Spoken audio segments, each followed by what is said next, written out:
Good morning. Good morning. Hello. I've hurt my back. Jake has hurt his back. So My I won't back be- always hurts, so I only have this much empathy. Yeah. Or reality is you actually have a lot of empathy because you know what it's like to have back pain. So what would it be? I only have this much sympathy? I guess so. No, I have a lot of sympathy for you. A lot of sympathy for This you. is what I have to put up with. I know exactly how you feel. Don't make me laugh. It hurts. Welcome to Ben and Jake Write a Movie, episode 5. I can't believe We've done here we this. are. We've done this every day this week. I just Every want day to this salute you. Yes. Doing that. Salute, coffee salute, morning salute. Here we Coffee go. salute. If you don't know, I'm Ben Lustig. And I am not Jake Gyllenhaal. And he is not Jake Gyllenhaal. We've become John August and Craig Mazin. John August always introduces himself in a normal way, and Craig Mazin doesn't. And I realized we've very quickly fallen into that dynamic. If you don't know the John August and Craig Mazin podcast, it's called Script Notes, and it's actually wonderful. It's great. Both Jake and I listen to it, but every time I do, I always get something out of it. I always go, "Oh, that's really fascinating." It's really great. It's not what we're doing here. No. It's very informative. They talk about all kinds of things. All kinds of things. Pages. Yeah. It's really, I mean, as a early writer, Jake and I listen to it all the time, and even now, like I wish I was listening to it more because I know it's making the time to do so, isn't it? Anyway, that's our recommendation. Fantastic writers. They have been doing it a long time, and they have. Insight. Literally, I was working at the Apple Store, which is what I used to do before me and Ben broke in, listening to that podcast while we were writing that script, and that was eight plus years ago, and it was going for a good few years before that. So it's been going for a hot minute. Anyway, John and Craig, we appreciate you. Absolutely, John and Craig, we very much appreciate you. So if this is the first time that you're watching us here, we are doing our great experiment of writing our next spec screenplay live with you. Of course, you don't have to watch it live. You can listen to it on Apple Podcasts. You can watch it after the fact on YouTube or on Facebook even. Mm-hmm. But we are doing it live because it's more fun that way. So let's talk about today, Friday, September 16th, and what we'd like to keep going with. So I think yesterday we continued to drill down on the idea, and this very much has been what a first week on any project looks like. It looks like what we're doing, talking back and forth, sharing ideas, sharing where we're up to, having watched movies, talking about those particular movies. We would normally probably spend a little bit longer in each session doing this. But one of the things that me and Ben have discovered is that because we're doing this live, it actually becomes very focused time. We don't get distracted by an article on Deadline or take any phone calls or whatever. It really is an hour of focused time. And so I think that's been really, really helpful for us. So while it only has been an hour a day on this project, I actually feel like it's been, because it's been so focused and compressed, that it's been more than that. But so yesterday we were really talking about the nature of the world and the nature of who the antagonists are, and even who the the helpers, guiders, etc. might be. We started off the day talking about whether or not it should be angels and demons. And ultimately, I thought the place we came to was that these are beings who align themselves with positive outcomes for humanity or negative outcomes for humanity. And in certain faiths, these are called demons. In certain faiths, these are called angels, and they have different names around the world and through time and history. But they are special beings, you know. And then we began to have a little talk about, you know, what they would be trying to do, what our protagonist is, in terms of what in some cultures might be called the Antichrist. But what is that? What does that mean? And and we ended kind of having a bit more of a conversation about what's the way in which we can twist this story, and suddenly realize, oh, hang on a minute. The classic trope again, I feel like we've dealt with this a lot sometimes in our stories. We're working for the bad guy, and maybe it's that, maybe it's not. But being a way to either present new information at some point and for us to realize, oh, hang on a minute, perhaps this isn't the right course of action. Right. And again, looking at these movies like Midnight Run, which we continue to reference, maybe there'll come a point when I stop, but it's obviously still very fresh in my brain, where you suddenly realize, oh, hang on a minute, I'm not actually doing this correctly. Not I'm not doing it correctly. The best version of me wouldn't do this. And can I become the best version of me? Yeah. I think that something that's still important to kind of crack, perhaps before we get into the kind of macro building out of the structure, is we talked a little bit about how we see this movie ending. Yes. And what does victory look like?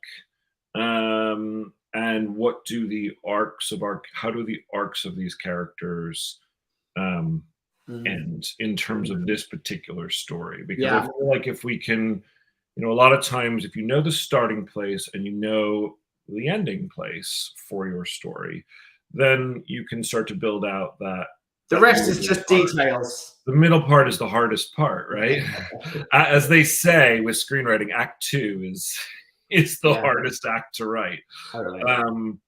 But, I think we started to talk at the end of yesterday's session about this idea that when we end, that perhaps victory doesn't necessarily look the way that our heroes thought it was going to look. That our demon character doesn't get a soul, but that's okay, because what is a soul? And maybe we can even, there should be a question over what makes someone human, what makes someone a good person.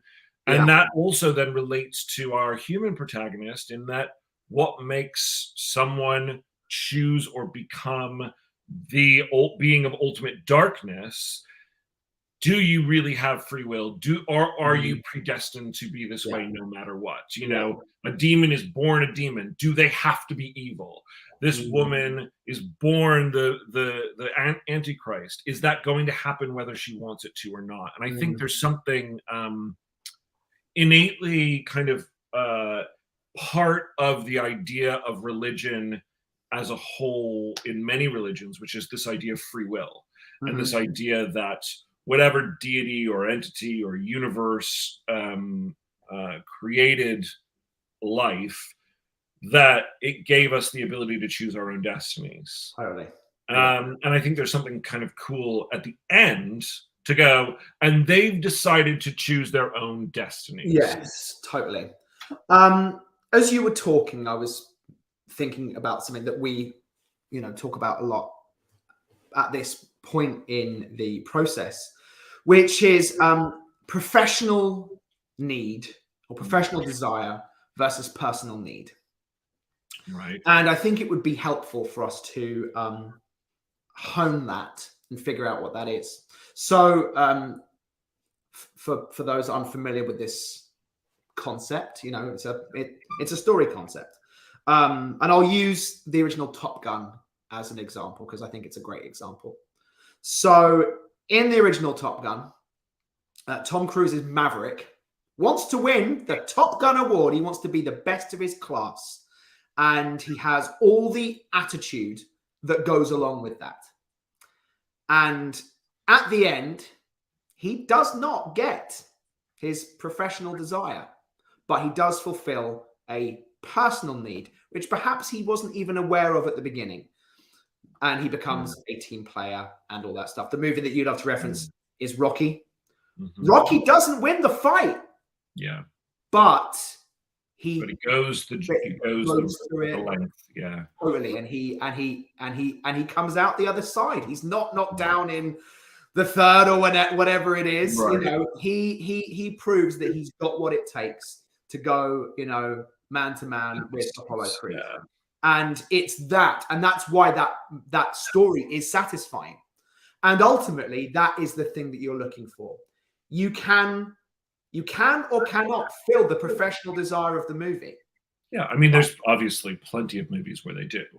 Plenty, absolutely. But I would probably say there are more movies. I think you're probably the right. majority of movies, Yes. heroes hopefully get both. Absolutely. And ultimately, but it's what's the most important thing? What leaves you as an audience member really emotionally satisfied is, did this person change their life over the course of this story? You know, not did they get the thing, but did they, you know, change in some way, or again, we have conversations about what changing really looks like, you know. Yeah. But and was that look, emotional need to be satisfied? clear, and we've also talked about this, not every hero does change. Mm-hmm. And there can be elements where, in movies that have a lot of pathos in them, for example, where the hero doesn't change, and that is a downer, and that's the intention of those movies. It's a go. Sure. Nothing you do matters, and you don't even change. And there are movies that exist like that too. It's not even in like I think Chinatown's a good example of that. Obviously, I feel like a lot of screenwriters studied Chinatown. Jake Gittes, like at the end, is like the same dude he was at the beginning, and Chinatown sucks, and there's nothing you can do about it. It's Chinatown, Jake. It's Chinatown. You know. So anyway, but I think in this story, we are going to be aiming for and want to experience a character who does change and does grow. And that's the most important thing. And I think that if the true hero of this story is going to be our human character, then I think that the change that is most profound will be through her. And so part of that has to do with where she starts, and of course, and then where she goes. We talked a little bit about, you know, is this person just a normal person? Is this person not a person who feels in control of their life, of their destiny? Are they in a kind of shitty situation, or are they in a just kind of going by day to day with no real hope for a better life situation? Is there a lack of drive, or a lack of empowerment that she has, and that somehow over the course of this journey, by discovering that she may ultimately be the worst of humanity, makes a choice to not be. And that for the first time in her life, that the discovery, and that her, what she felt was dead end life, actually was going to result in something horrific. That she then, for the first time, makes a true active choice to take charge of her life, to take charge of her destiny, and to be the person that maybe she always wanted to be, but never thought she could.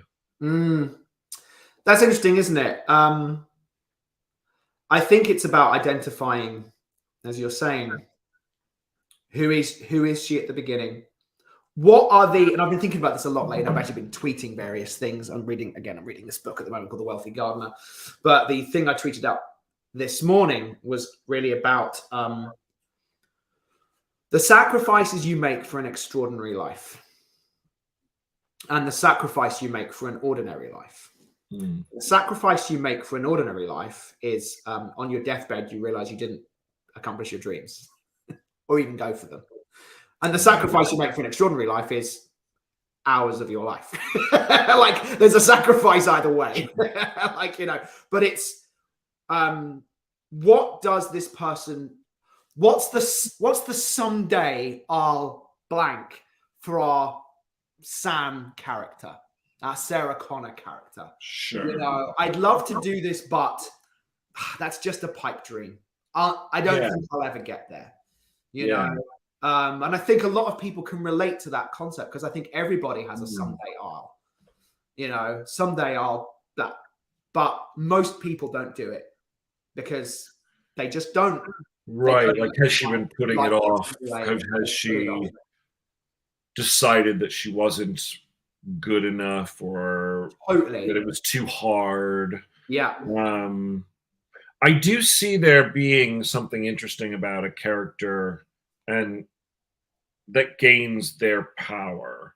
And so there's something about, I mean, this is a bit of a theme that we've been exploring through everything from The Princess to a couple of our other scripts to, you know, even just having watched The Terminator. Like, there's something about, and it's not necessarily a female empowerment movie, because it could be a woman or a man. It could be anyone who feels powerless in their circumstances and then realizes that they don't have to be powerless, that they actually do have a choice in the matter. And it's something I think that's very relatable to humans in general. I mean, I know it's relatable to me. There are so many things we feel we have no control over. And that's right. We do have no control over those things. And yet, what do you have control over? What can you do to affect change in your own life? And so, is there a way in this fun popcorn action fantasy movie to have that kind of deeper, relatable idea of we all know, we all can relate to moments in our lives where we feel powerless.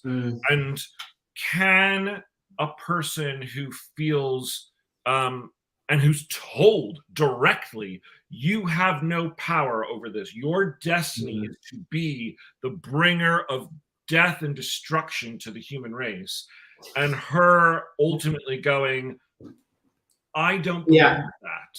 Well, it's interesting, isn't it? Because as you were talking, submit to that. Yeah, as you were talking, I've just been kind of playing around with this idea. You know, what happens in the first 10 minutes of the movie, which is typically where you are again. Is it the first 10 minutes of the movie, or is it just when we are establishing who this character is? Sure. So, Terminator, for example, as you pointed out the day, you don't meet Sarah until 12 minutes in. But when you do meet her, you spend time establishing her character. Let's just call that the setup of our protagonist. You know, does she, you know, she works an hourly job and she's fired. You know, it's Neo. It's totally Neo. It's absolutely. It's a great example. Yeah. Neo has no control over his life whatsoever. None. You know? Zero. He's and through this extraordinary revelation of being told you're the one, absolutely, which he doesn't believe. It's almost like the antithesis of that. I mean, in that, it's like you are the Christ, and it's right. And Morpheus is our demon, basically saying, "No, you really are." Yeah, totally. Whether you believe it or not. Whereby this person is fired from their job, and you just go, "Oh, here is someone who is disposable, who works in a job whereby no real impact. Again, whatever that is, whatever that is, they are fired. Something bad happens in there. Something that makes us feel their powerlessness." Absolutely right. Yes. Yeah. And then sometimes that doesn't have to be extreme. Sometimes that can just be showing their, I mean, like Nobody as an example of this, you know, or even The Matrix, like he doesn't get fired. He has a dead end life and he's looking for something more and yet can't seem to figure it out.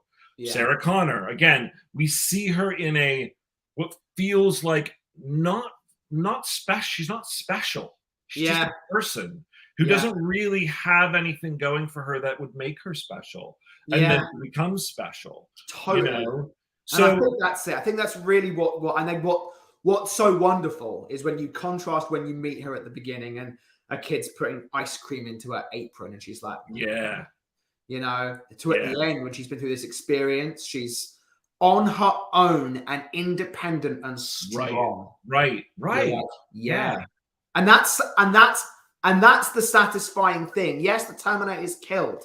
The Terminator's been destroyed. But who she is at the end is you are strong now. You have become a strong person. That's the moment where you really feel satisfied, connected to the journey of the movie. Yes, killing the Terminator, great. We won, woohoo, we cheered. But if she'd gone back to the diner we would have been old pissed. like, he'd be like, what are you doing? Yes, you totally would. Yeah, Yeah, can you imagine You'd be like, that version of imagine that Terminator? happening? She goes Right. and gets her old job back, you know, goes on the date with the guy who He's like a dick and won't pay for her dinner or whatever it is, and she's you know, just like, but it's, this is the 80s, and so yeah, you know, in kind of, you know, hero's journey stuff. right. For those unfamiliar, Joseph Campbell, Hero with a Thousand Faces, observed myth throughout time. And you know this already, people. But, you know, there's this aspect at the end, which is the new equilibrium. Like life is going to look different from now on. Yes. There is no ability to go back.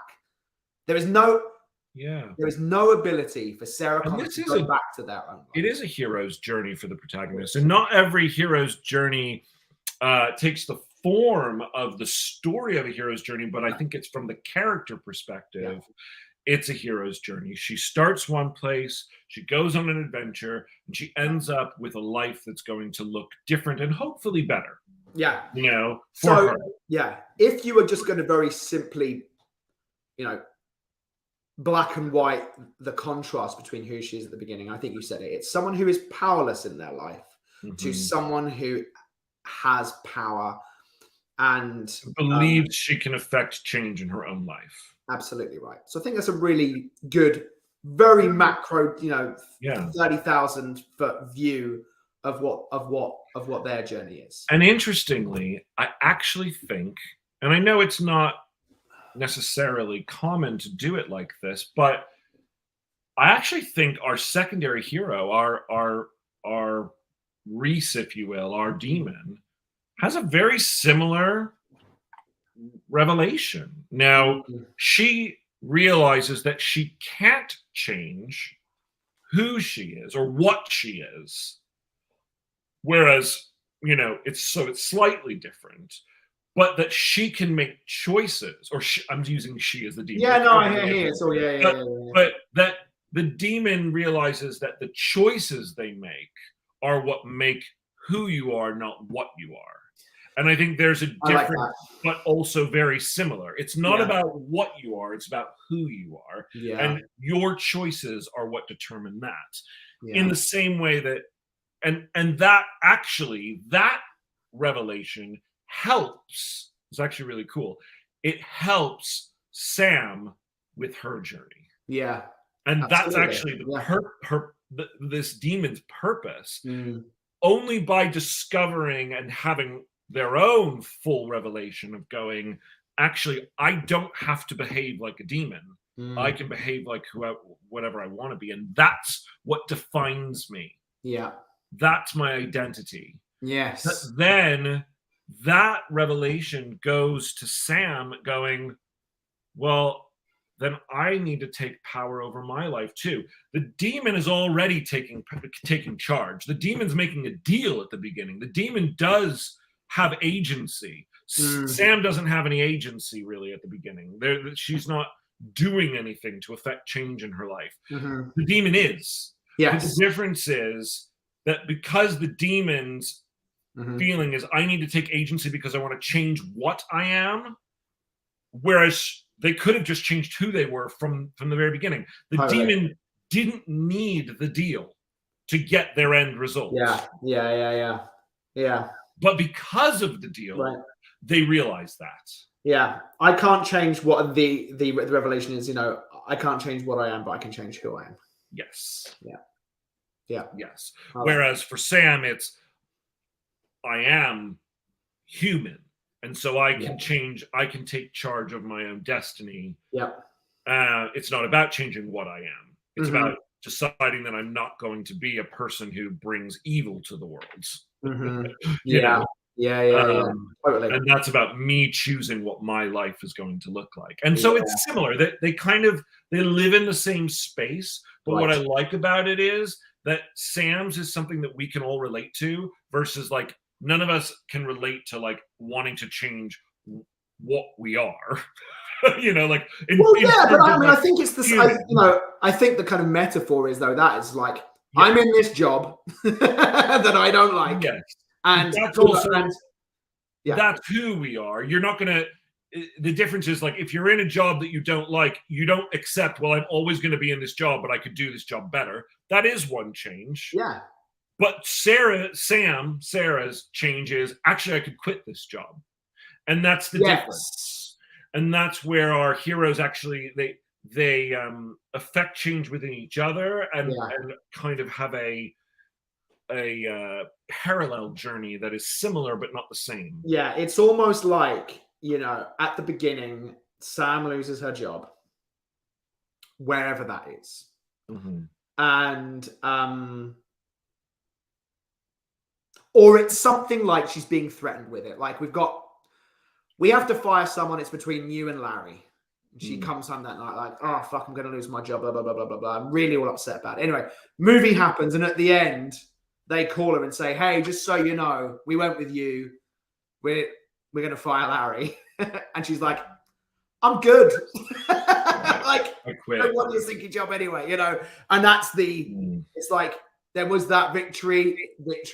She wasn't the one who was hurt, but ultimately she's had the deeper realization, which is, I don't need that anyway. Right. Potentially. Poor Larry. Yeah, you can have the moment of her with maybe one of her friends or whomever is in her life, her sister or whomever, who is like, why do you even want this job? Why are you even like, they treat you like crap. They haven't given you a raise in 5 years. You're never going to get promoted. Yeah. Why are you fighting to? She is the character who is, what your problem is? And it's through that character that you go, oh, I see who this person is. Exactly. Exactly. Yeah, Totally. So, okay. So this is good. I'm going to do what we do, and I'm going to bring up our documents so that we can actually write these ideas down. And got some harsh shadows going on, so I'm just going to close my blinds here because I look like I'm in a noir movie. Yes. We don't want Jake to be truly Jake Gittes. But so let's just write down these arcs real quick, and then after we write down the arcs, I do want to talk about, so now that we know kind of where our characters are going, let's talk about our villains and how they can what does that end then look like? What is the what is their ending, I guess, is what I'm saying. Totally.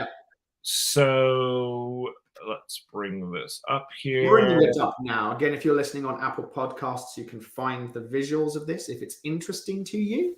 This is just our scratch pad at the moment. This is where we're just putting down our broad ideas, just so that we don't forget them, because oftentimes that happens. We will get to, and again, like best practices, write the stuff down that you're thinking about. Because frequently we will get to a script. I mean, and literally it might be the next day. I'll be like, oh man, what were we discussing yesterday? We didn't write it down. And that still happens to this day. So I'm partly saying it as a reminder for us to consistently write the things down that we decide to do. Yeah. Anyway, okay.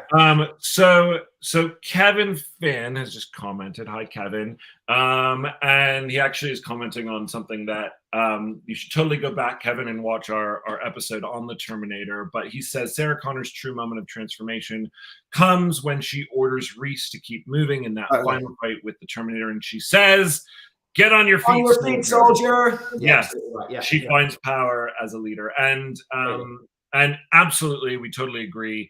And that as we talk about in the other episode, we've seen these small moments through that movie leading up to that great moment.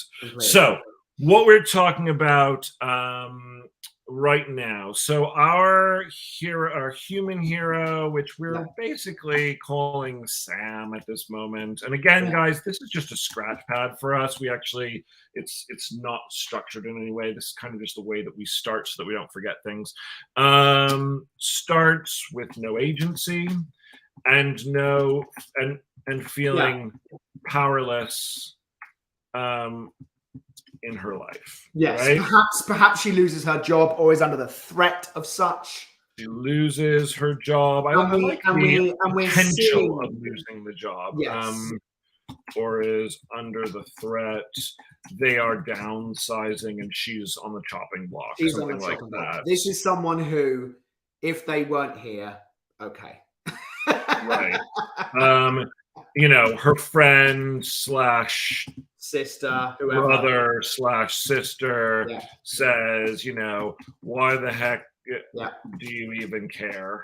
Yeah. And that's Sam, you know. Yeah. I don't even think she fully knows, because I don't think she thinks that she has an option, you know. Absolutely right. Yeah. Doesn't even know, because she's never and felt. it's, you know, this is the kind of character who would say, whatever happened to you wanting to go to college and learning to be a chiropractor, that kind of thing. Sure. You know, it's that kind of scene, and we get some backstory about it. It'll be a good scene in Act 1, because we'll get some backstory and we'll understand Sarah, or Sam. I keep saying Sarah, but Sam through this conversation with this other character. But our secondary hero, who I still don't know our demon's name. I know you said Azarath the other day, but I feel like it's a little too fancy. It could be Azarath with a nickname, or it could be something fancy with a nickname. But I do think we need to come up with just write demon for now. But let's come up with a name, because sometimes it's just easier. The demon. Well, again, it just comes down to this question of, is this character going to be male or female?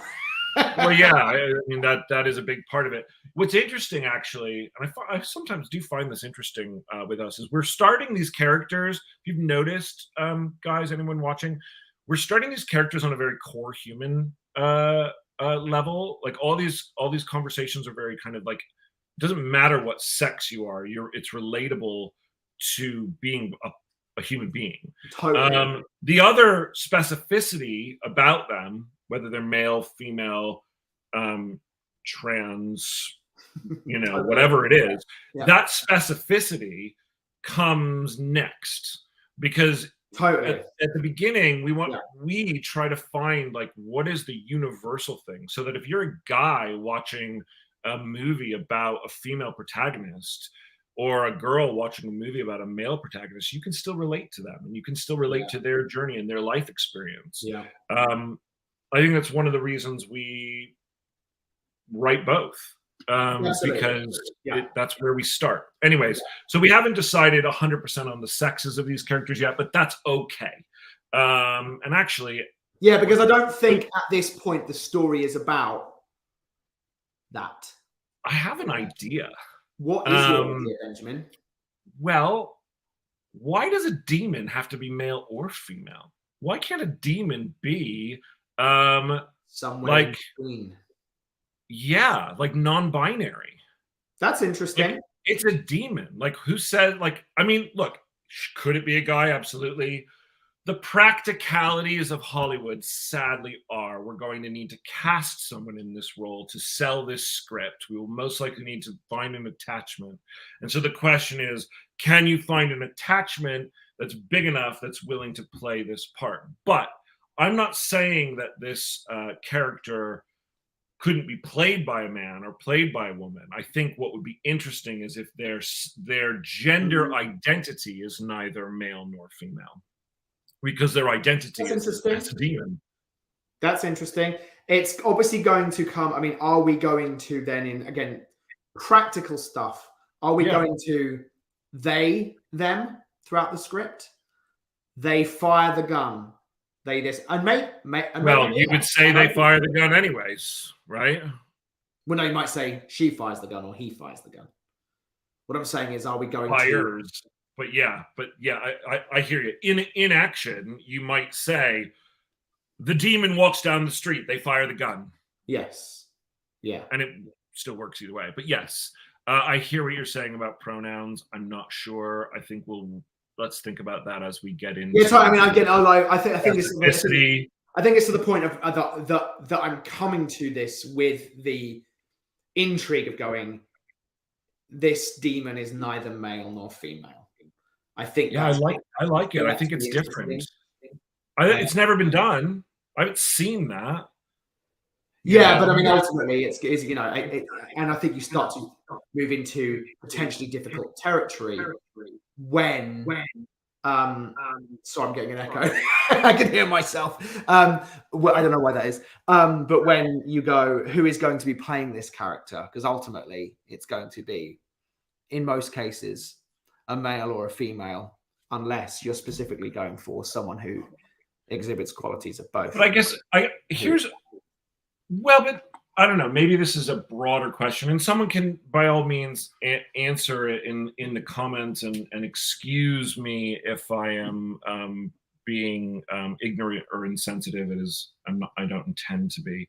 But if you are non-binary, if you don't specifically identify as either gender, that's not the same as being trans. No, and it's not the same as being. It doesn't mean you physically change your appearance, right? Like I feel like I've met people or know I know who are non-binary that they dress how they want to dress. Totally. Sure.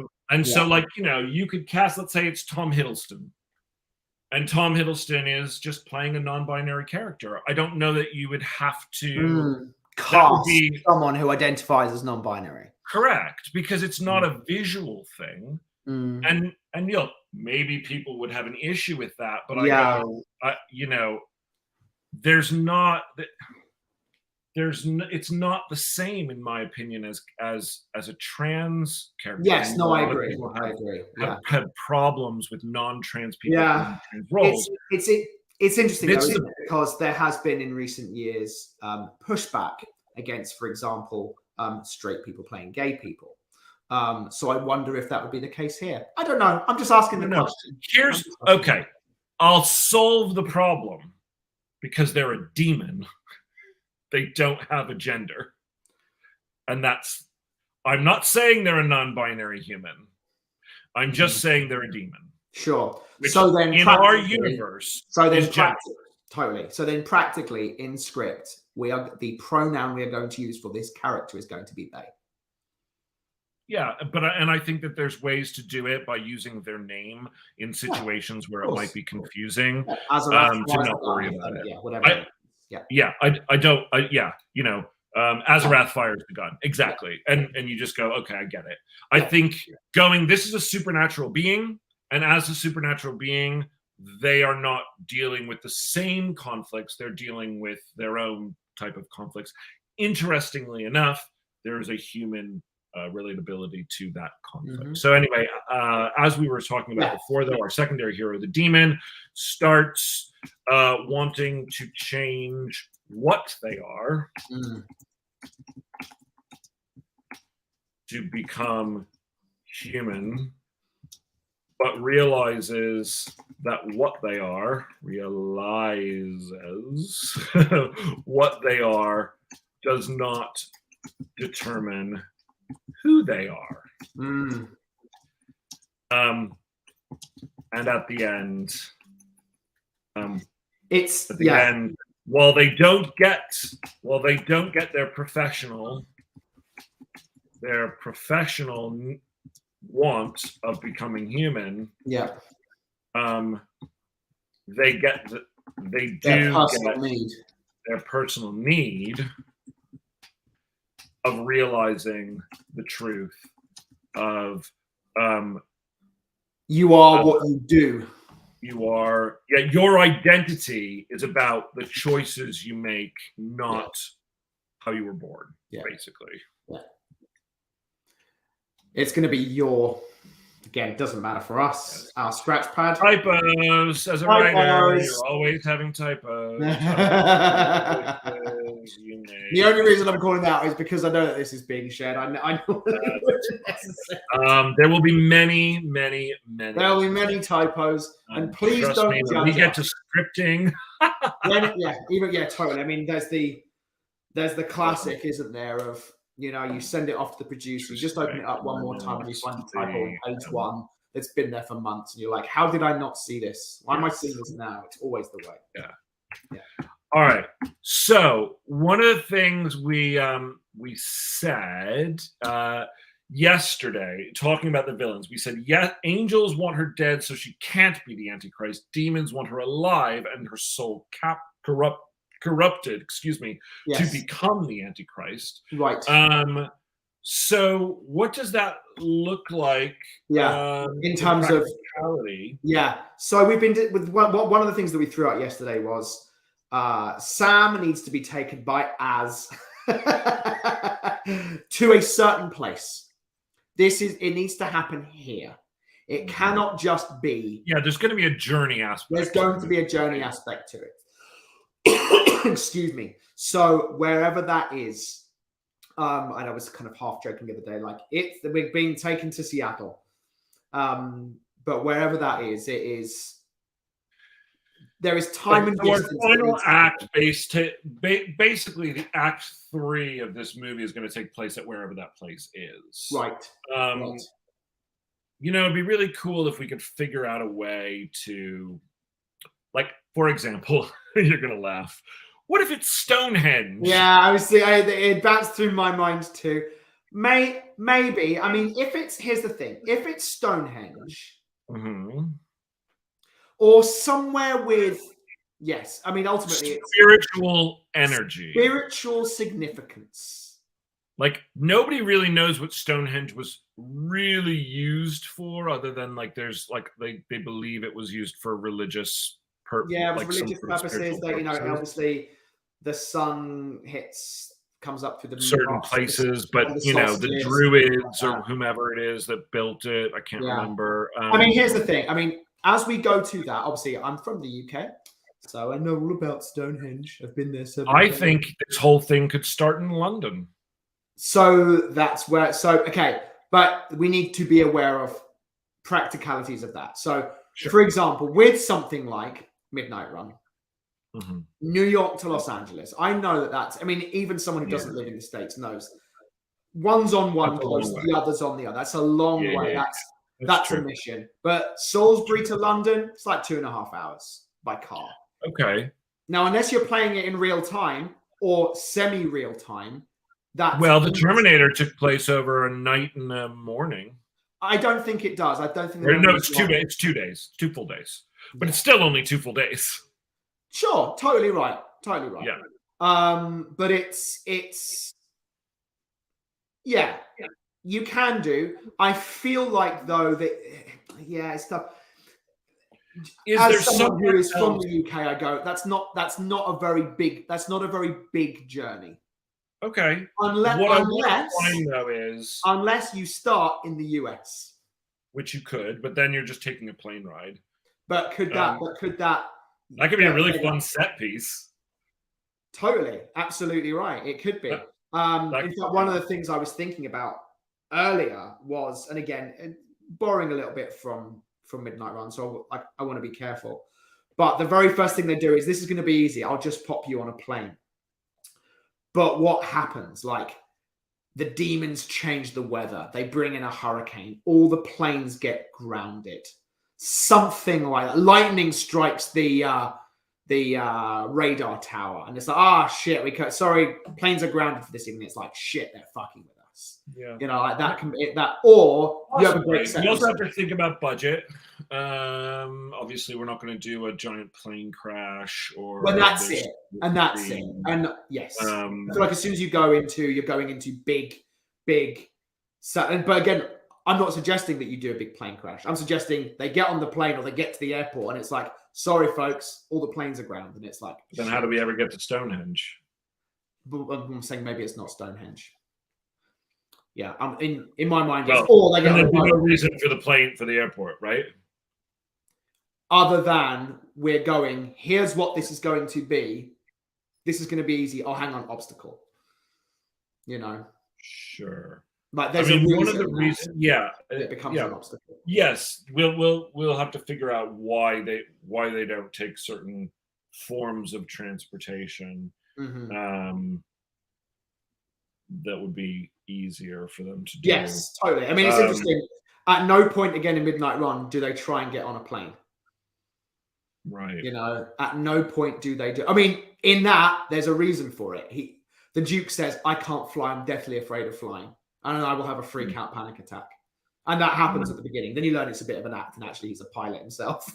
But there's a reason why you cannot do that again. So let's just talk about this specific place, though. So yes, the place that they're going, really, and this is I think this is kind of cool.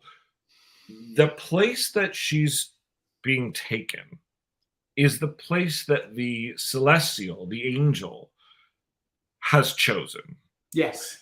And so there's something about this place and maybe it's that the ceremony or the capturing or the destruction of the Antichrist energy is going to kill her, that it's not necessarily about just killing her, because why can't we just kill her anywhere? That's right. So there's something about the mysticalness, the magicalness of wherever this place is that is special.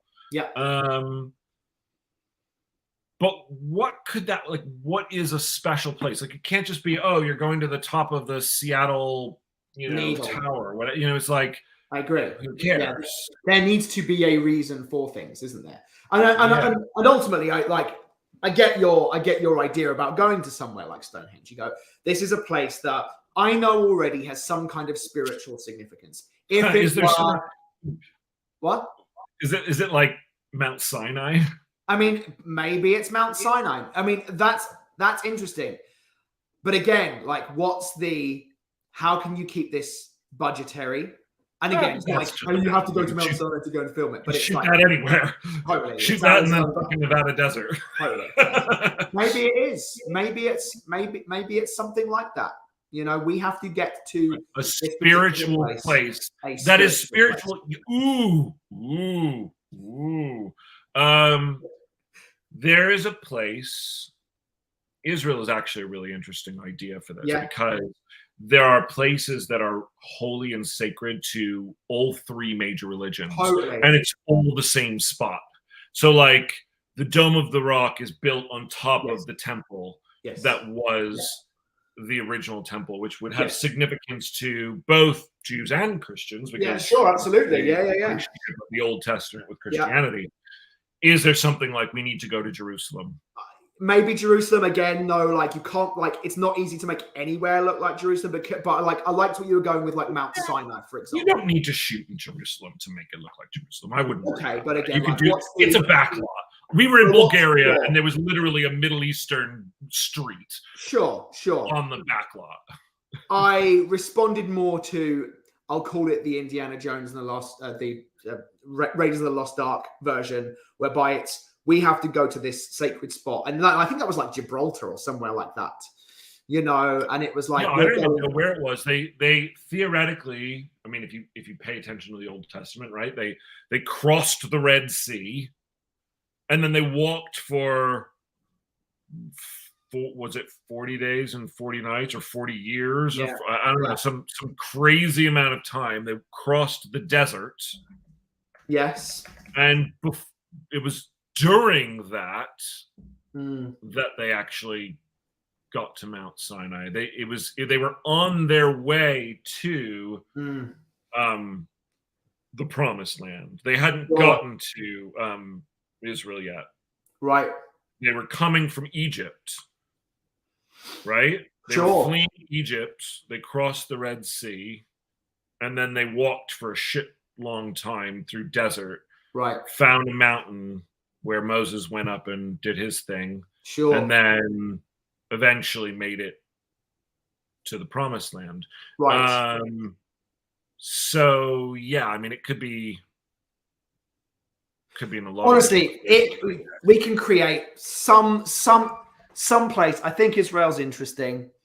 Somewhere in the Holy Land where this is the spot. What's interesting then is you go, okay, we do take a plane, but once we get there, there's a journey to be had. Yes. Yeah.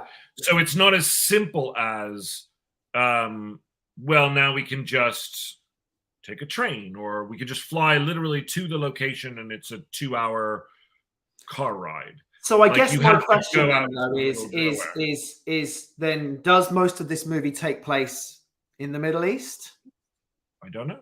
It's a good question. Yeah, I'm just asking that question now. And again, I go, what's the budgetary conscious version of it? I genuinely don't worry about budget for location unless it's a really extreme visual, because look at all the I mean, look, there's so many TV shows shot, like whether it's Homeland or the one that's on Apple right now, that's Tehran, or there's so many Middle Eastern backlots and sets. It's not an issue. You do drone footage as you're establishing shots, and then you with a second unit, and then you shoot the whole thing on a backlot. I wouldn't worry about that. We're not setting it on a space station or of course. Yeah, totally. But regardless, it does bring up other questions like cast and like it does just the also the type of adventure, the type of cultural significance, perhaps. Yeah. I don't know that it needs to be the whole movie. I don't think Act 1, for example, would be set there at all. Right. I mean, if it were, let's say for example, I've got to get you to Israel, because there's a thing when you do that. And where are we? We're in Denver, and when they go to the airport, it's lightning strikes and everything, and the demons are doing whatever they can to stop them from flying easily over to this place. Yeah, and don't forget, there's going to be set pieces throughout that are going to, and then you're going to have the moment of them hiding because the demons are closing in, and we get our exposition a la Terminator. You're going to get, I mean, by the time we actually are on our way to the Middle East, if that's where we're headed, we could be well into 2.2 at that point. Yeah, totally. And that's what structural nature. Completely. And that's where I'm going with it. Is I'm going, I mean, honestly, maybe it's as simple as it's Act 3. It might be something like that. I mean, she may not live right near an airport. Let's be clear. Not everywhere is.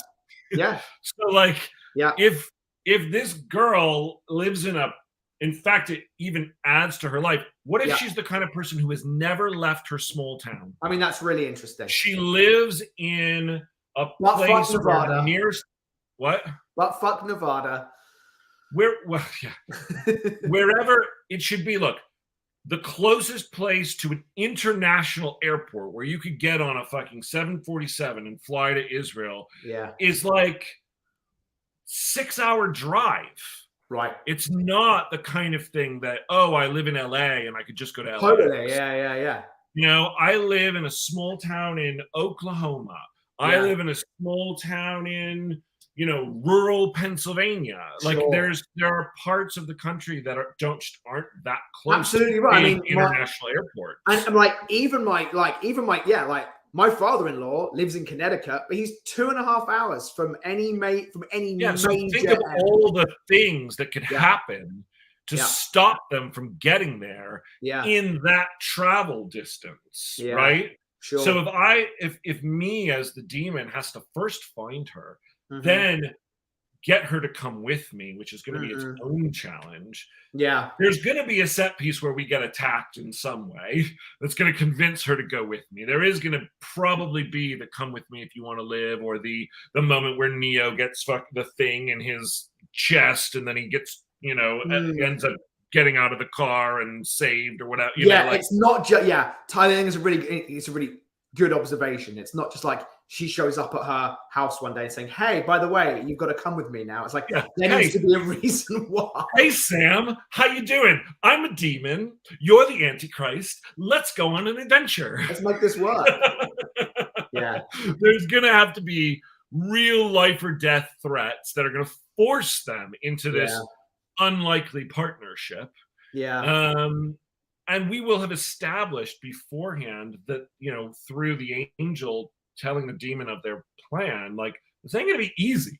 I'm not giving you a task that's just going to be simple. As soon as the demons are aware that we know who the Antichrist is, they're going to be coming for her. Like, they've been waiting for millennia for this spirit to be found for the possibility of this to happen. Yeah. And now we're putting a homing beacon on that person. Yeah. Like, it's a big risk. Yeah. As you were saying that, I began to think about, like, what are the portents? Like, they don't, like, neither side knows who this villain is, who this person is yet, this Antichrist character is yet.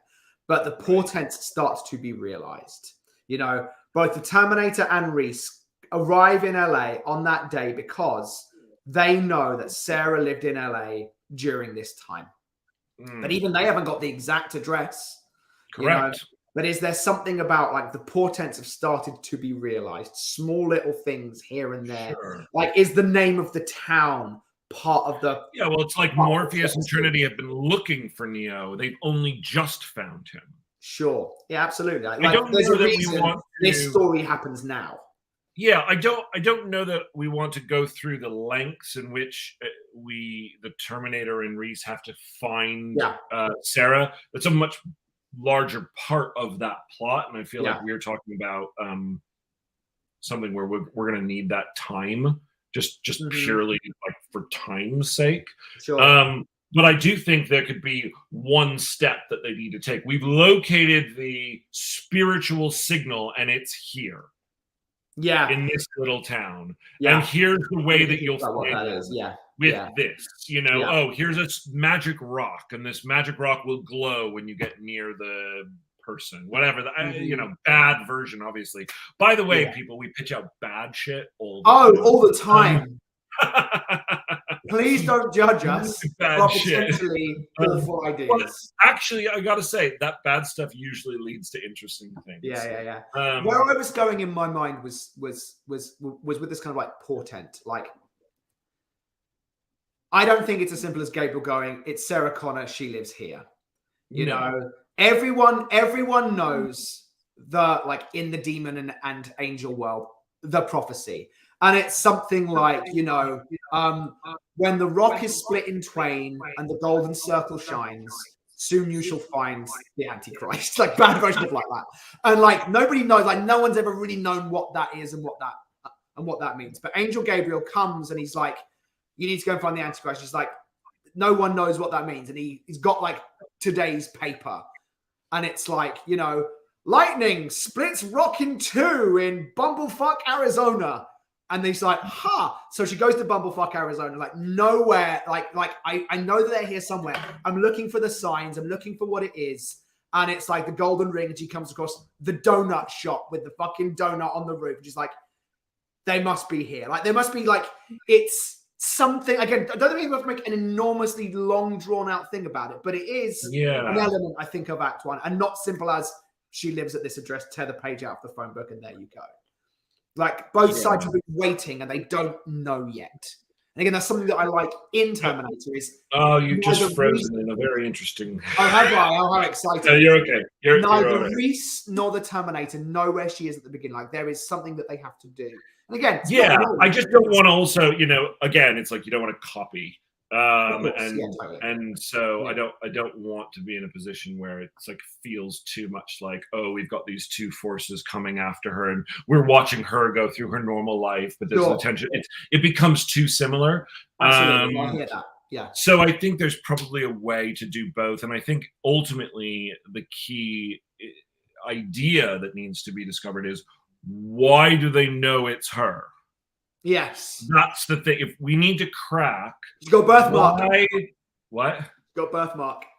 She's got a birthmark. I mean, you know, it's the classic thing, isn't it? Or she has a particular tattoo. You know, we like to go with the most cliche ideas possible. We do. Exactly. But seriously, like, it's not like the angels in heaven aren't looking at every single baby seeing for a birthmark or looking for a tattoo. Why do they know it's her? What has happened? And I get the lightning striking, but I go, what has happened that's new that hasn't happened? This person, now this person is identified. They weren't last week. There's a reason the demons weren't coming after her last week, because only something has happened now that is making these things happen. And it has to be the kind of thing that does lead us on a relatively direct path to this person. Because if it's not direct enough, they don't know who she is, and They so don't. it's not quite that same idea of why now. You know, I know why now in I know how they know who Sarah Connor is in the Terminator. I know that Reese. But it's interesting, isn't it? Because they weren't here last week. They've come today again for some reason. Again, it's one of those kind of things you just kind of overlook in Terminator. It's like, yeah, well, you know, well, this is the moment. This is the moment when, because they're both in the Terminator, the machine sent him back at this time for whatever reason, and we followed the Terminator. We followed back. We found them. We found their base and used the same technology to send me back. And interestingly, Reese does know exactly who Sarah Connor is, and he finds her without needing to go to multiple Sarah Connors. It's only the Terminator who doesn't know who Sarah Connor is. That's interesting. That's interesting. Because Reese is given a picture, and actually her son is giving him direction. Right. So you actually see that Reese has found and located the right Sarah Connor before. That's cool. Yeah. We're an hour. We're up. We're over again. We ran over. I apologize to our viewers. We're trying to do this in 1 hour. But anyways, it's about it's pretty much an hour. So again, if you only watched a little bit or you missed some of the beginning, this will be available on our YouTube channel. It will also be available on Apple Podcasts if you just want to listen to it. And please, thank you, Kevin, for your comment. And anyone else, please feel free to do the same and give us continual feedback as well. All right. Have a great weekend. Thanks, everyone. Have a great weekend. Bye-bye. Bye.